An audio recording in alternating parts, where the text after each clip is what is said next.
Well, welcome everybody to the Y Factor podcast. Today, I've got Richard or Rich Bacon from the Sherwood Group. Richard, you're very welcome. Thank you, Ian. Hi, nice to see you again. Nice to see you. I was with you yesterday. I know, exactly. We all Well, stop meeting like this. well, thanks for agreeing to doing this. So, look, by way of background, Richard is the managing director of the Sherwood Group. Richard will explain a little bit more about what they do. But before Sherwood, you've been involved in other things. I mean, you've worked your way up through the Sherwood Group from chief bottle washer to running the business. Yeah. And of course, it's a family concern, isn't it? Yeah, it is. Yeah. So, but before that, you were involved with a company called the Loxley Brothers. Is that right? That's correct. Yeah, I ran that business for about 12, 14 years. And what did they do? They're greeting card manufacturers in Yorkshire. Yeah. One of the oldest established printing businesses in the UK, started in 1854. And the reason it was started in 1854 is that was the first year of being able to have a limited company. All So, right. so before that, you were liable personally for any debt. And that was really the big growth in industry where the government said, well, actually, if you start a business, you won't go to jail if you sort of go bust. So that's why they started in 1854. Ah, that's interesting. Every day's a school day. It is. So tell me a little bit more about what you do for Sherwood and what Sherwood do. Okay. So Sherwood Group are based in Nottingham. We're essentially a packaging manufacturer, cardboard, highly focused on sustainability. And we operate in different markets. The primary market is food packaging, and that again is split into many different markets on the go, luxury food, frozen, bakery, all sorts of different products. We have another part of the business that is focused on greeting cards, and that years ago used to be a very big part of the business. But as I mentioned previously, we bought a company back in 2008 called Loxley's, originally Loxley Brothers, based in Sheffield, and they were really for sort of 12, 14 years the main greeting card division of the group. So they really are a focused greeting card manufacturer. Ran that business, brought it forward, grew the turnover, and it's become very, very successful.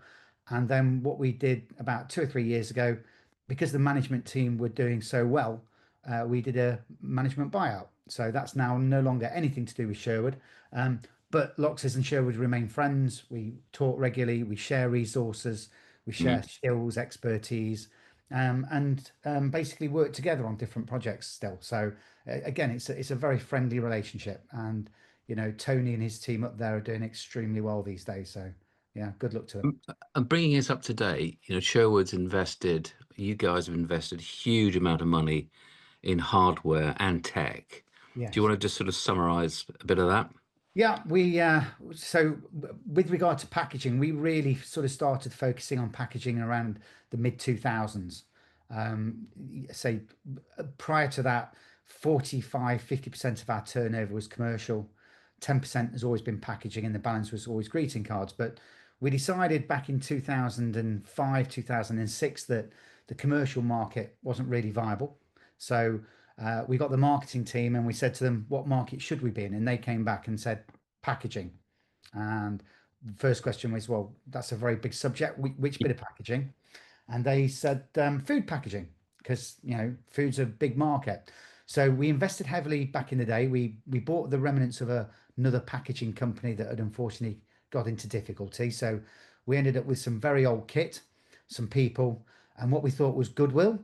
Unfortunately, because they've been struggling for a number of years, the goodwill was not so good. They'd let a few customers down, but it was really the basis of building the blocks of where we are now. So what we've done over the last sort of 10, 15 years is really heavily invest in the packaging side of the business. So certainly over the last 3 or 4 years, we've invested around about £4 million in kit. So we've put in new gluing lines, we've put in two brand new die cutter blankers, we've put in brand new foiling machine, we've put in some robotics into the factory. Mhm. So our Our finishing area is highly automated, full of very good skilled people, but also robots helping co-packing, etc. We've also heavily invested in IT. We've invested massively in areas where we felt that we needed to upgrade the business and get it into sort of the modern day world. So we've put a lot of money into IT, not just on the basic computer systems and all those kind of things, but very heavily invested in the design, repro, and creative part of the business. So we've invested a lot of money in that, and we've got very good automated systems now in place. So the main focus over the last sort of 10 years has been mainly packaging, um, but we still operate in the greeting card market. But packaging for us is the big number. It counts for over 90% now of our turnover. And I know you've just got the silver EcoVadis Yeah, we're really proud. status. Yeah, Yeah, really proud of that. A lot of our big clients obviously are involved in EcoVadis. yeah, And when we first started that journey 2 or 3 years ago, we immediately got bronze, which we're really pleased with. But we've worked very hard over the last year and a half, and we've now attained silver. And a lot of that's down to the investments that we've done. So again, talking about investments, we've recently installed nearly 800 solar panels on the roof. And my operations director, Martin, gets very excited on sunny days when we're generating sort of almost 90% of our own electricity. But obviously, only during the day, I do point out to him that we're a 24-hour shop. So during the night, we're still buying in from the grid. Um, of but we course. but we've also put in things like optimization for electricity coming into the building, so voltage optimization. And we're very proud of our eco sort of services that we provide to our customers. So we don't just try and help ourselves, we're also trying to help customers. And one thing that we find these days is that obviously the environmental issues and concerns of customers is really quite high up on the priority list. Mm, And we work very hard. We have some in-house painted products. For instance, our Puracoat water-based varnish that we painted around about 14, 15 years ago. yeah, And at the time, it was obviously quite new, quite unique. And to this day, that's still a very large part of the business where people are trying to remove plastics, etc. And certainly with EPR coming in, a lot of our customers are now very concerned about their responsibility for extended producer liability. So at the end yeah. of the day, that's a really big growth area for ourselves. So do you think being family owned and family managed, do you think that makes a big difference to your success? It does, yeah. Obviously, without making it too long, the business was started in 1976 by my mother and father. My father was a very good printer, and he became a works manager of a quite a large Nottingham printing company. And he was talked into setting up the business by one of the guys in the office back in the 70s, saying, we ought to be doing this ourselves. You can make loads of money in print. It's so easy. So they set up a business, single colour cord 64 press in the back room of a pub on the outskirts of Nottingham. And after 3 months, the other guy went and got his old job back because it was too much like hard work. So my mum and dad went and borrowed £10,000 from the bank manager, even though the house was already worth £11,000 and they'd borrowed against it. So they set up the business using my father's military collection, which was just about worth £10,000 at the time. And the bank manager said, "Well, we'll give you 9 months, and if you don't make it, you don't make it." Yeah. So yeah, so the roots So, of the family so history are ten quite thousand important. £10,000 worth of military memorabilia. Correct. Yeah. When he said to the bank manager, when they went to them, he said, "Look, we need to another £10,000 because the other guy had taken his house out of the market." And for your younger listeners, I mean, at the time, my mum and dad had got a four-bedroomed detached property in a nice suburb of Nottingham with a garage and garden all the way around. That was worth £11,000 in 1976. So, I mean, today astronomical, but um, yeah. So when the other guy pulled out, they had to go to the bank manager, cap in hand, and said, "Look, we want to continue." And he said, "Well, I need £10,000 worth of collateral. You don't have another house." So my father told him, "Well, I've got some badgers." And the bank manager sort of looked at him in absolute unbelief, saying, "Well, we don't take black and white furry animals as collateral, Mr. Bacon." And he said, "No, no, military badges." So they literally put the badge collection in, which was my father's pride and joy at the time. And yeah, they just worked very, very long hours. My mum joined the business, and she was driving the van and operating a guillotine and a swing arm platen at the time. So yeah, it's very much a family business. And my mother and father retired 27 years ago, and my brother, my sister, and myself still work in the business. And Yeah, we it's the kind of business where it doesn't matter what your second name was, it was how good you were at your job. yeah, yeah. You had to prove yourself and Yeah, work jolly hard. Yeah. yeah, absolutely. Very good. Well, thank you for that background. It's fascinating. Every time I hear you tell that story, it impresses me, because there are not enough family-run, well-run, profitable, solid businesses today, which is sad. It's too easy for companies to sell out Correct. to a bigger group, isn't it? It is, Uh, yeah. and I think your passion and your commitment to doing the right thing and working jolly hard shines through, and that's why you provide such amazing service. You don't lose customers, do you? No, we retain our customer base very, very well. We lose the odd one here and there. It's normally when you're in a bit of a fight about price, but yeah, we've got customers. I mean, next year's our 50th anniversary, and we're still dealing with customers that we were dealing with 40 odd years ago. And we're really proud of that fact. We've got a couple of big contracts that we've held for now sort of 13, 14 years. And I'm always immensely proud of the team because when we go and have review meetings, I can sit in front of the buyer and genuinely tell them when they're asking questions like, "What's your on time in full?" It's 100%. We look after people, we don't let them down. And it's something that really was really sort of ingrained into myself and my siblings by my mother and father. The customer is the customer, and you do everything you possibly can to make sure they get what they want when they want it at the right price and the right quality. But also at the end of the day, you've also got to leave in a pound for somebody else. So Yeah, yeah, again, we're also very, very loyal to a lot of our supplier base. We've been with our ink manufacturer now for 30 odd years. And yeah. yeah, you get tempting offers coming on the table, but I think loyalty and service are probably not considered as high in priorities they should be these days. You know, Yeah, I agree. Totally agree. and that was certainly evident during the COVID period. Um, Yeah, people really did appreciate the fact that they could rely on people who they could rely on. yeah. That trust is Absolutely. in short supply. Well, look, great. Thank you for that background. It was really fabulous. I've got some other questions for you. Okay, So, where's the most inspiring place you've had the good fortune to visit? that's a good question, actually, Ian. The one that would probably spring to mind is a place called Renua in Finland. And Okay. it's right in the middle of Finland, in the forests. There is literally just forests, lakes, and I had the good fortune to be taken there a number of years ago, probably about 6 or 7 years ago. And I've been to Finland before on business, seen paper mills and been close to the Russian border and looking at paper being made.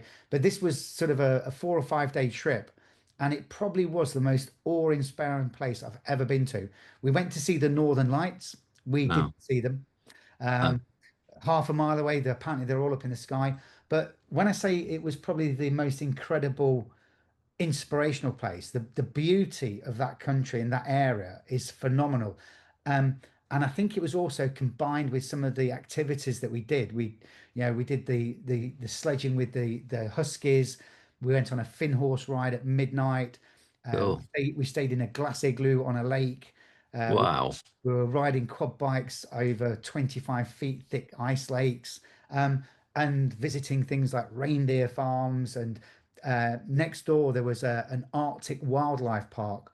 Yeah, And I'm not a particularly big fan of zoos, but this thing wasn't a zoo. I mean, the enclosures were absolutely enormous. They've got huge enclosures full of Arctic foxes and polar bears and all sorts of stuff. So um, it was one of those places where I went with a preconceived idea because I've seen Finland, I've seen them making paper, and you see factories, but I'd never really taken the time to actually look at the beauty of a country, and it was absolutely just spellbinding. Wow, wonderful. I've spent a bit of time in Finland. Saw a moose there as well, would you believe? So, Brilliant. tell us what other things motivate you? I know you're into your sailing in a big way. What are the other things that really get you going and get you excited? Yeah, as you know, I'm a passionate sailor, have been for 25 years. And yeah, I mean I love sailing. It's my one big passion in life, being out on the open ocean. And to give your sort of your audience a bit of an idea, in the last sort of 5 years, I've probably traveled around about 3,000 miles on a boat. Wow. And most of it purely under wind power. And that to me is quite, again, it's inspiring because you're traveling with nature. You're not using really hardly anything that you don't need to. It's all skill. It's all about your knowledge, and it's implementing things where you sometimes you really need to implement things quickly, because it's not necessarily life and death, although it can be. Mm. But it's really getting the most out of what you've got on board that boat. So yeah, I'm inspired by that, and I'm motivated by sailing. Um, but from a business and professional point of view, what I'd probably say would be that I think what really motivates myself is um, it's basically success, and not just my success, but the success of the business and the success of the people who work in the business and everybody associated with it. So I get a lot of motivation by trying to help people, help them achieve what they want to in their career, helping customers achieve what they want to achieve, and yeah, I get a lot of motivation from, I would say, helping people as much as I possibly can. Um, you know, I know a lot of people say money or whatever, but no, I think really it's about success, and that can be construed in many different forms. Whether it's, you take on somebody who's very, very shy as a 16-year-old kid, and when they're 40, they're still working for me, and they've got a brilliant career and they've got a family, and and you can see that progression and that success in their life. And that's probably what motivates me more than anything. You've got very low turnover in staff, haven't you, in your business? Yeah, Extraordinary, really. yeah, it is quite low. Uh, about 2 months ago, our oldest, longest serving employee retired, a guy called Nigel Clark. We called him Nobby. For those who remember the football, many, many years ago, there was a famous footballer called Nobby Clark. My, Mm. my father took Nigel on when he was 16. And Nigel joined as an apprentice printer, and he retired literally 2 months ago. He'd spent his whole life, almost 45 years. He was about 2 months short of 45 years worth of service. So, yeah, and other people that we've got working for us, Claire in the office, who I won't tell her name, but she's over 40. But again, she actually joined when she was almost 16. It was literally Wow. the day before her 16th birthday, and the local we'd approached the local school and said, look, we need some young people to come in and help, and she joined us, and she's still with us. So yeah, we do quite well. We're like any business, I suppose. Some people will come and they will go pretty quick because it may not be the fit that they were expecting or we were. Yeah, sure. Yeah, that happens. Yeah, But absolutely. yeah, from a staff turnover point of view, we are pretty solid as a It's a as a good sign. people. So, who inspires you? They can be dead or alive. Dead or alive? Well, it's that's yeah, again, a difficult question. Um, Not meant to be a cliche, but I think because of where my family came from, the people who probably inspire me most would be my mother and father.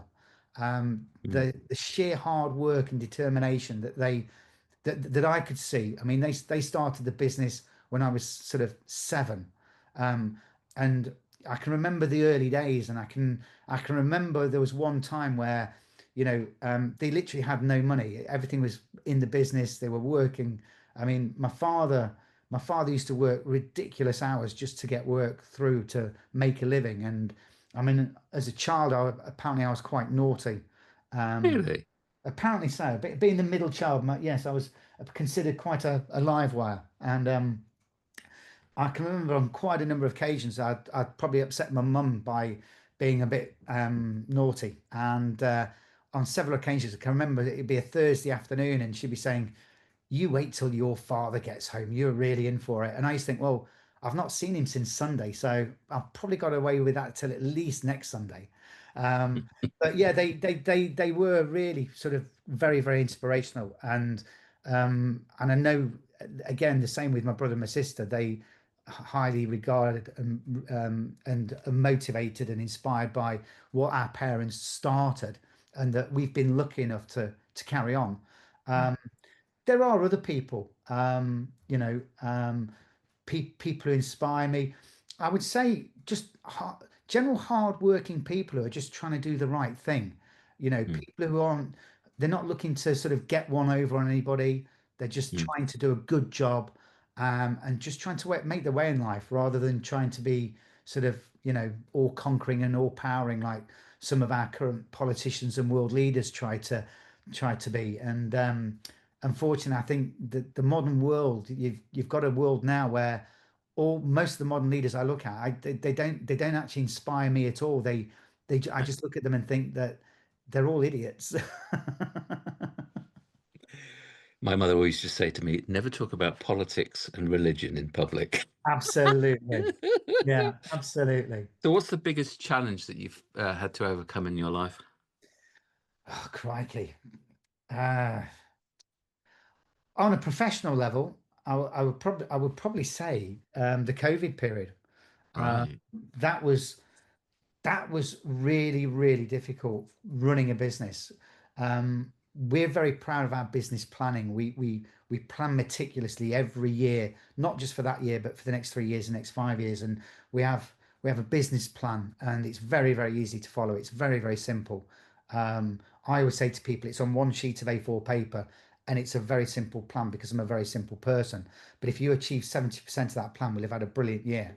Um, and what I found myself doing during COVID was we'd literally finished the plan a couple of weeks beforehand.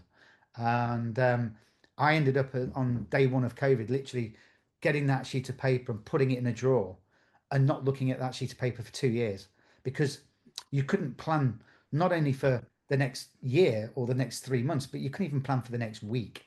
Having said that, it was an extremely good part of a time for the Sherwood Group. We actually we tried to be a different thinking kind of company, and we tried to be entrepreneurial. So one of the things I did during COVID is I actually bought a face mask making machine from China. We have a Chinese company that we own, and I actually got them to go and find me a face mask making machine that I hadn't seen. Shipped it over, paid a lot of money for it, and we were making hundreds of thousands of face masks, and that was really um, again, not trying to sort of make huge amounts of money out of it. It was more really sort of out of trying to help people. So most of the face masks we were making were for our own staff, businesses that we were working with, local schools, colleges, and we also worked very heavily with Nottingham University, and we were helping Nottingham University develop um, different things to put into face masks that would actually kill the virus or kill bacteria. And we work Hmm. very closely with those guys. Um, so I'd say that's probably the most challenging thing from an employment point of view. And without being awful, from a personal point of view, most challenging experience I had to go through was divorce, which was unexpected, a very, very difficult time of my life. Um, but with the help of friends, family, and other people, got through it. It's all very amicable. And yeah, at the time it was a shock. Uh, Never had to rent a property before, but ended up renting and living in a very, very small house. But looking back, very happy times at that point as well. So yeah, overall, I would say that was probably the most difficult personal thing. So, what was your first job, and what did Ah, that job teach you that's still relevant today? okay, so I'll talk about the two jobs that I first had. So my first job was a Saturday boy.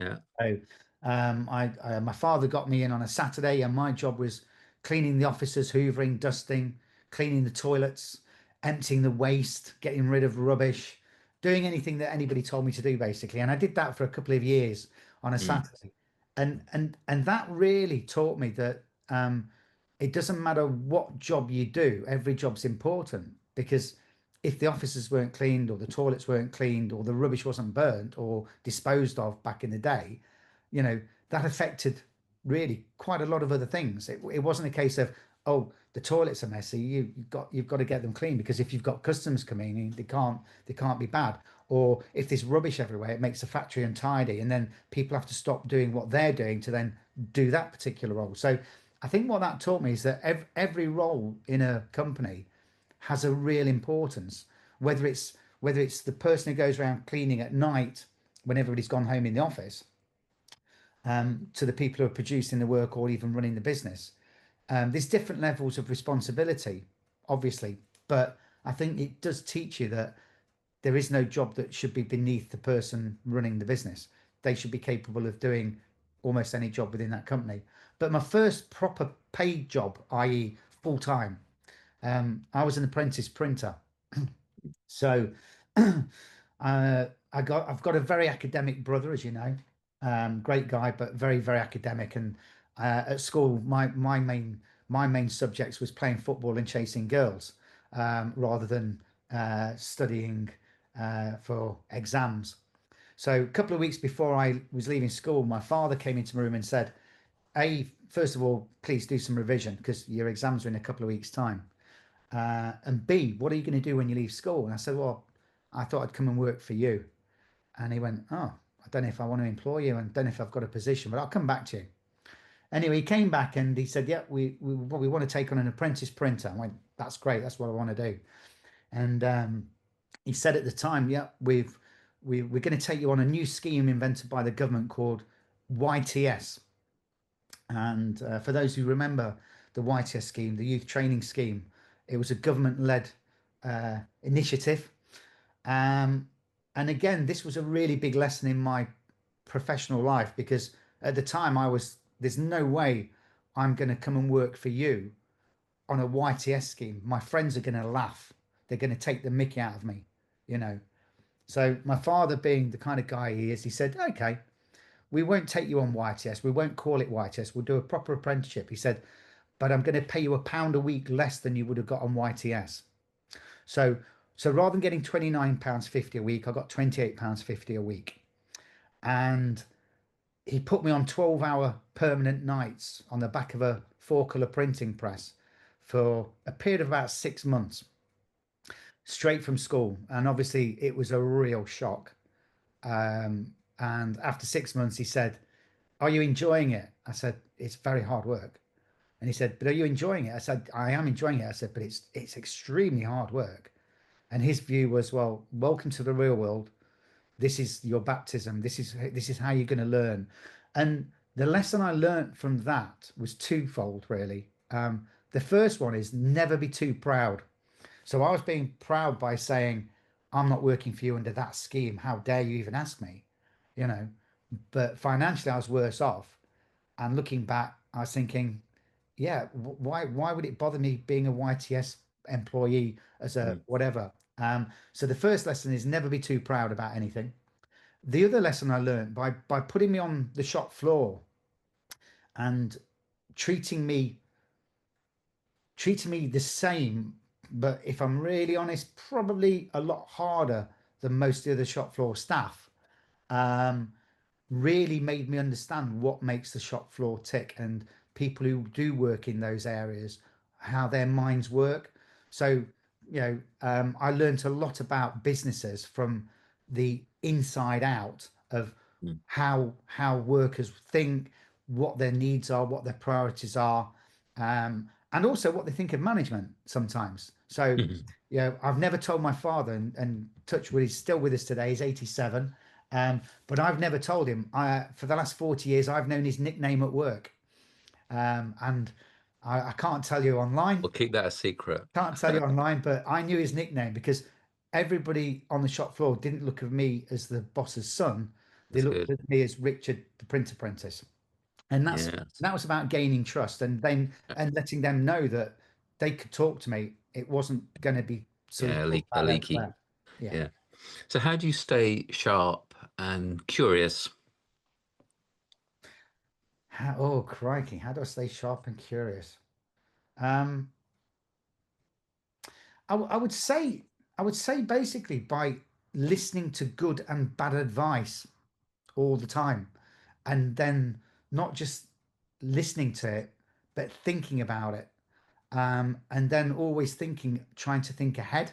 So, um, leading a business, I'm always constantly looking at what the next thing is going to be. And that's in all areas of the business. So it's not just where can we get some new customers? It's also looking at what could be the next big thing in our industry, what could be the next product, what's going to be the most important thing going forward to our customers.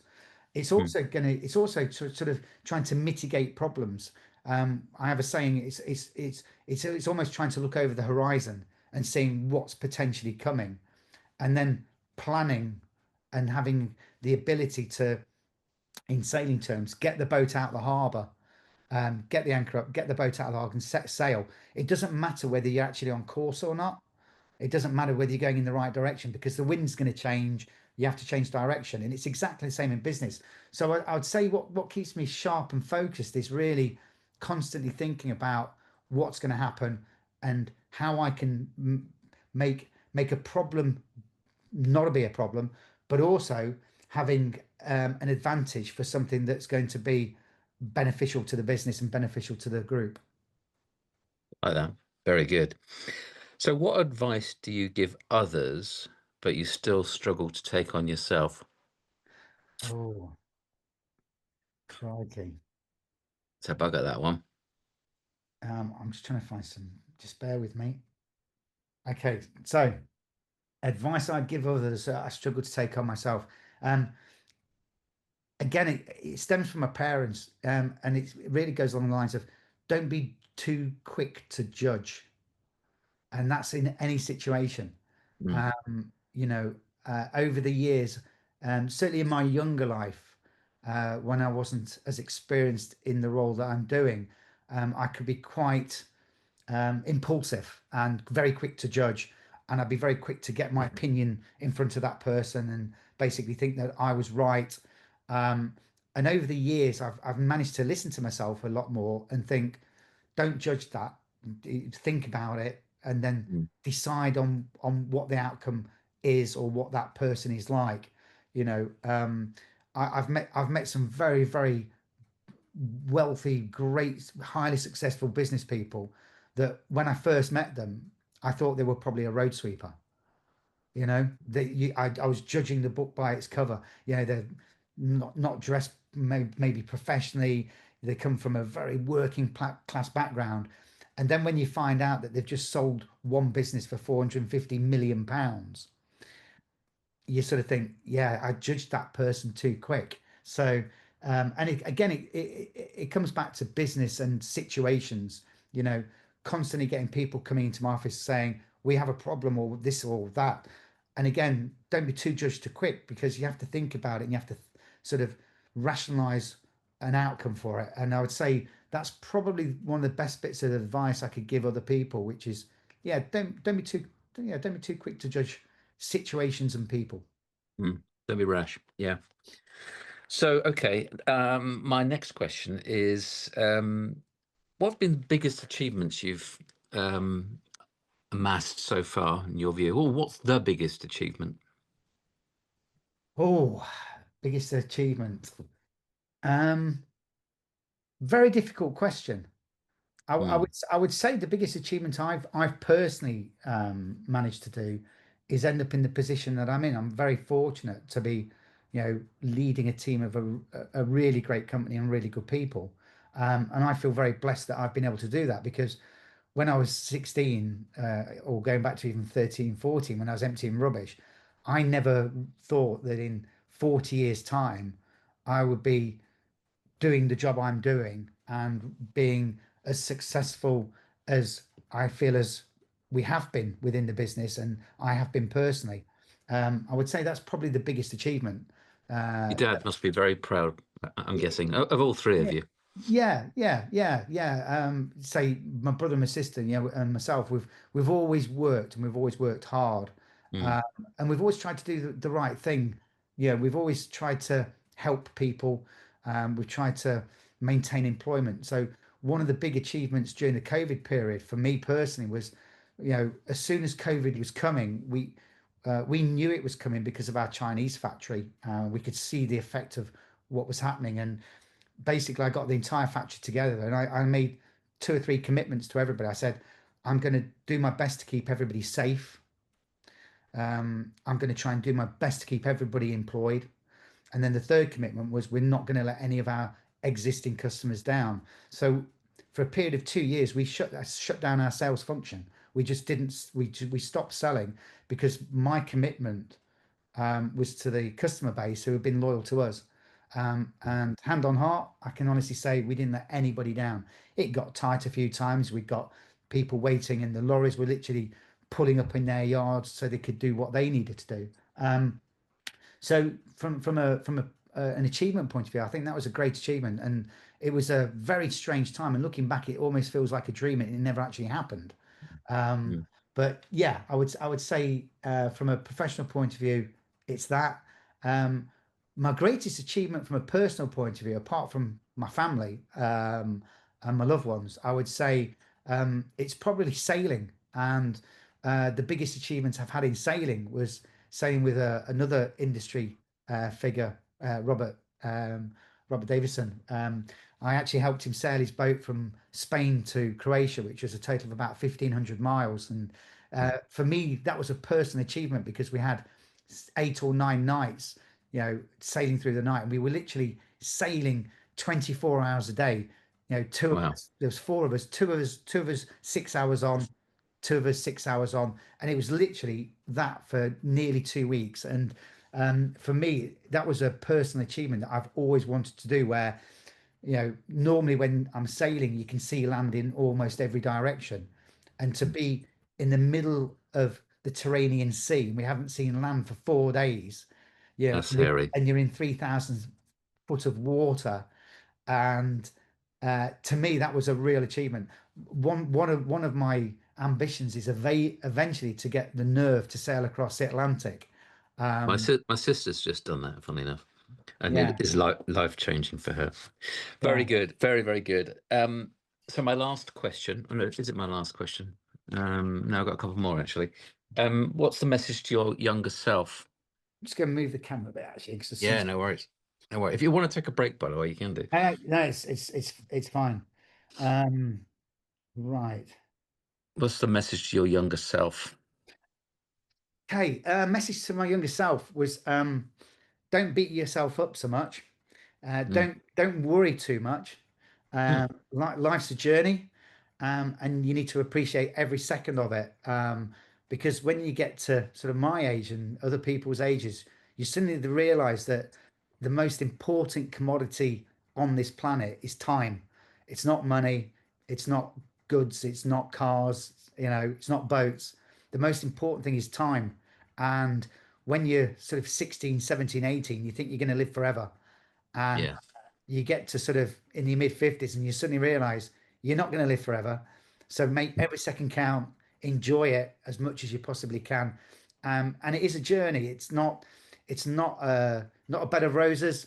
It's a bit of a roller coaster ride, and there'll be ups and there's downs. But if you work hard and you surround yourself with people who care about you, hopefully the ups are more than the downs. No, nice. Like that. And tell us something extraordinary about yourself. I don't think there is anything extraordinary about myself. Oh yeah, right. No, I really don't. It sounds a bit cliche, but um, and it comes from a book that I read actually that really had an impact on the way I think about things. So am I extraordinary? No, I'd say everybody's extraordinary because if you think about it, the odds of actually being alive at any point in time in history are phenomenally small.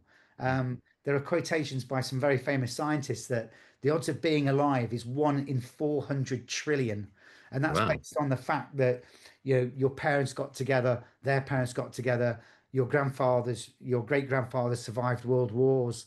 you know, your the people going back to the 1600s didn't get the plague and die. So I'm always very conscious that I'm extremely lucky that I am who I am and I have had the chance to live a life. So am I extraordinary? Yes, but so is everybody else. Good answer. I like that. And my last question, what book or film has had the biggest impact on your life? Okay. I am quite a big reader. I've read a lot of business books, I read a lot of fiction, love fiction. Fiction to me is actually more enjoyable than business because it takes you to a different world that you're not heavily involved in.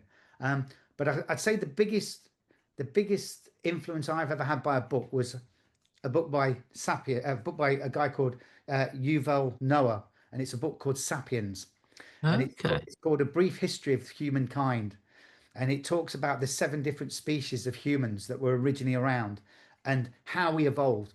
But more importantly, it's about the what is important on this planet.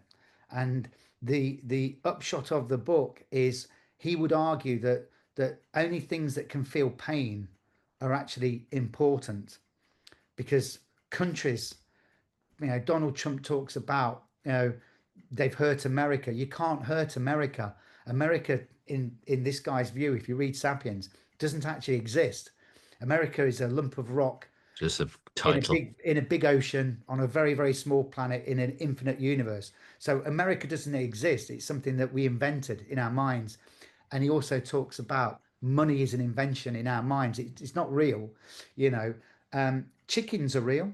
Chickens can feel pain. So his upshot of the book is what's more important in life, the United States of America or a chicken?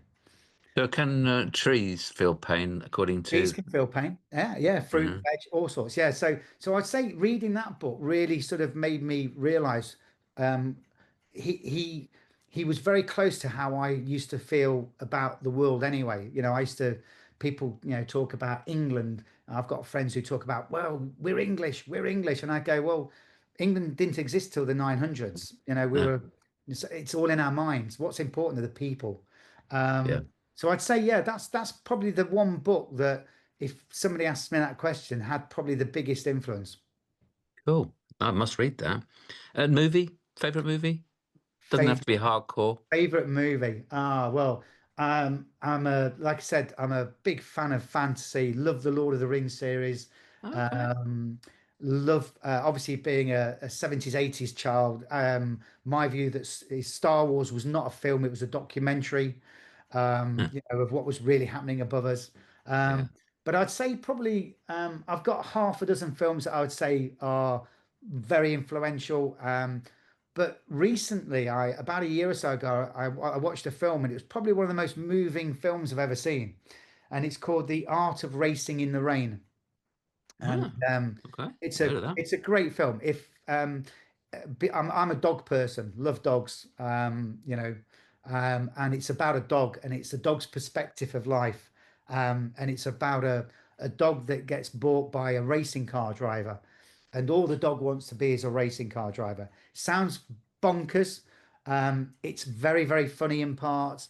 It's also probably one of the saddest, most emotional films I've watched for a long, long time. So yeah, The Art of Racing in the Rain would be right up there, So along with I many shall others. definitely put that on my watch list. And the Sapiens, the read list. Well, look, Rich, thank you for giving up your time No and problem. sharing your stories. Always fascinating to listen to. I very much enjoy your company. So thank you. You're welcome. Thanks, Ian.